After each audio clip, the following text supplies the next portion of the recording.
un thème, messieurs.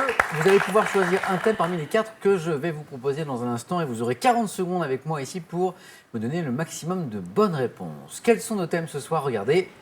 L'eau en musique, fêtes et jours fériés dans le monde, ville d'art et d'histoire. Petite précision sur ce thème, créé en 85, ce label Ville d'art et d'histoire distingue les communes qui s'engagent dans la valorisation de leur patrimoine bâti, naturel et industriel. Et enfin, bien sûr, notre thème mystère comme tous les soirs qu'à la maison, vous pouvez découvrir dès maintenant sur Internet, sur Twitter. Vincent, vous choisissez en premier. Ville d'art et d'histoire. C'est parti. Ville d'art et d'histoire. Vous nous avez impressionné, vous savez, aux 9 points gagnants là. Oui, mais là, le thème... Vous inspire non, pas. moyen. Mm. En revanche, la moto, oui. Oui. Vous êtes motard, Oui. passionné de moto. Ça remonte à quand? J'ai passé le permis moto quand j'ai eu 18 ans, Tout de donc suite. voilà. Puis Ouais. après, j'ai passé le permis voiture quand il a fallu travailler, donc j'avais eu besoin, mais sinon, j'étais à moto tout le temps. Ouais. On va éviter les marques, bien sûr, mais quel type de moto appréciez-vous? C'est plutôt les sportives, les routières? J'aimais bien les routières quand j'étais jeune. Après Ouais. les trails, je suis resté longtemps sur des gros trails. Donc, et- trail, on va expliquer aux téléspectateurs, ce sont des C'est motos des- plutôt hautes pour Ouais. aller notamment sur les chemins. qui sont plutôt mixtes, quoi. Donc maintenant, ils sont de plus en plus routiers. Donc il y a des grosses suspensions. On peut sortir un petit peu de la route aussi. Donc c'est sympa. Et dans ma région, c'est très... Et j'allais vous le dire, voilà. c'est une belle région. Ouais. Hein, Ouais. autour de l'île sur la Sorgue, le Vaucluse, c'est ça, ouais. pour rouler. Voilà. On roule maintenant sur ces villes d'art et d'histoire. On va essayer, Vous oui. êtes prêts? Mm.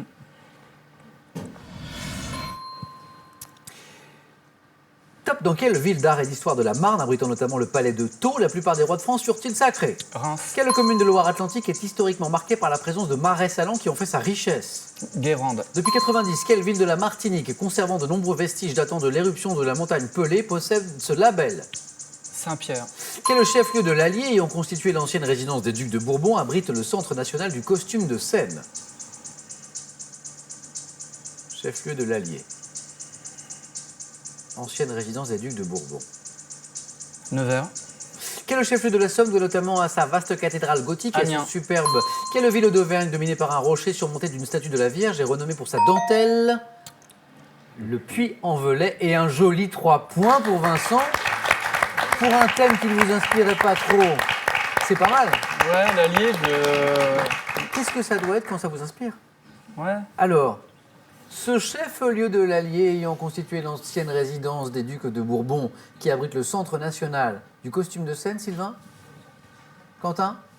C'était Moulins. Moulin, oui. Effectivement, J'avais Moulins. Montluçon, mais j'avais le me, mais ouais. 3 points. Bravo Vincent. Félicitations. Merci. Vincent qui se révèle être un redoutable concurrent. Rapide qualification en 9 points gagnants et un joli score à l'instant aux 4 à la suite. Quentin, notre champion, par 3 fois déjà. À vous maintenant de choisir, Quentin. Soit pour l'eau en musique, ses fêtes et jours fériés dans le monde, ou le thème mystère. Alors, comme je suis joueur, je vais prendre l'eau en musique.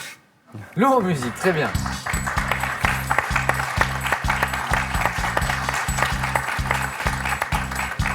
Ah, j'attendais le thème mystère du coup. Ah non.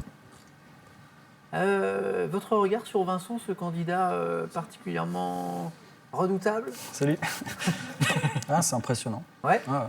Attention à Sylvain aussi, bien sûr. Bien sûr. Rien ne nous interdit de faire 3 points en plus. On va pas se gêner. On va pas se gêner. Et ouais. Avec ce thème, l'eau en musique. Quentin, êtes-vous prêt? Oui. Top, quelle comédie musicale de Stanley Donen et Gene Kelly comporte une scène dans laquelle ce dernier chante et danse sous une pluie Chantons battante? sous la pluie. Dans quel opéra de Wagner, s'inspirant du mythe du Hollandais volant, le capitaine d'un bateau est-il condamné à errer sans cesse sur les océans? Percival. En 1917, dans son ballet Parade, quel compositeur français utilisa des bouteilles accordées selon la hauteur d'eau contenue? Berlioz. En 96, dans l'album intitulé C'est ainsi que j'arrive à toi, quel artiste québécois interprète la chanson Voisine. La Source? À quel pianiste et compositeur du 19e, longtemps lié à Georges Sand, doit-on un prélude pour Chopin. piano surnommé? Quel instrument des sociétés traditionnelles formé d'un tube rempli de petits grains doit son nom au Bâton fait de qu'il pluie. évoque le bout? En 1877, quel compositeur hongrois achève son cycle des Bartók. années de pèlerinage?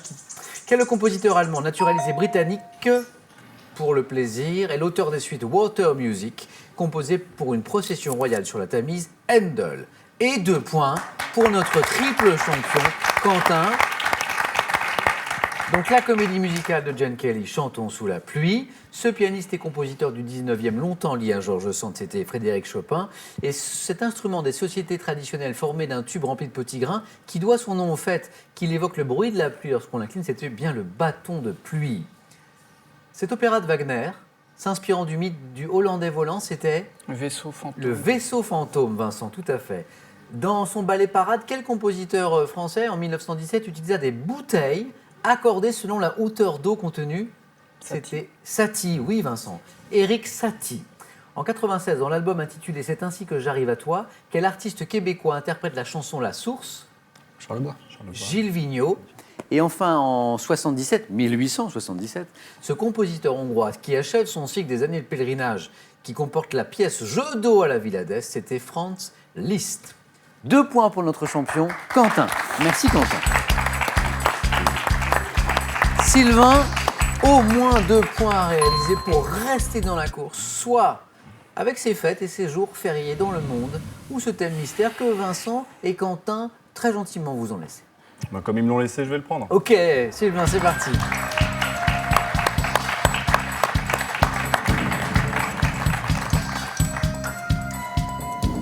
Ce thème mystère, le voici.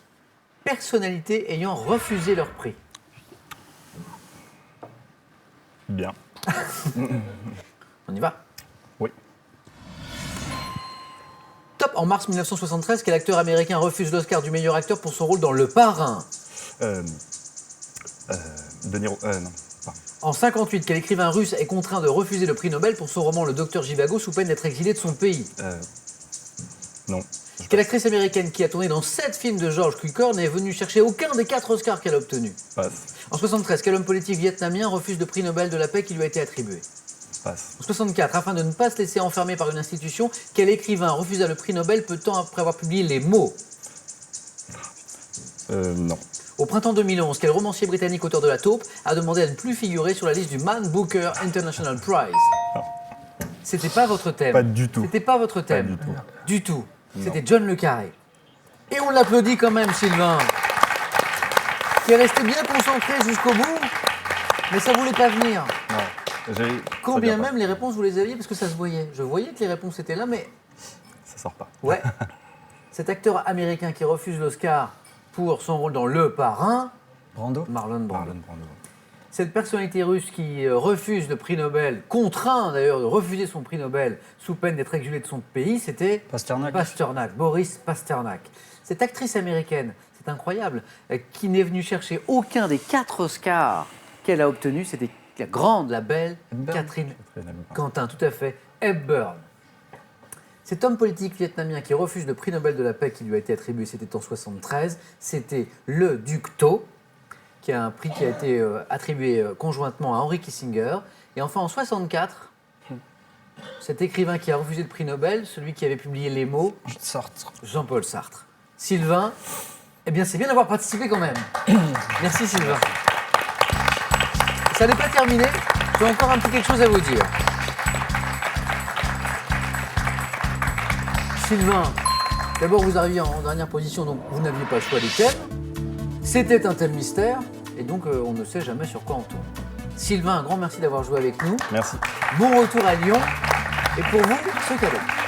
Mesbagages.com, site internet de vente en ligne de bagages, vous offre cette valise tendance et élégante, accompagnée de son vanity case assorti.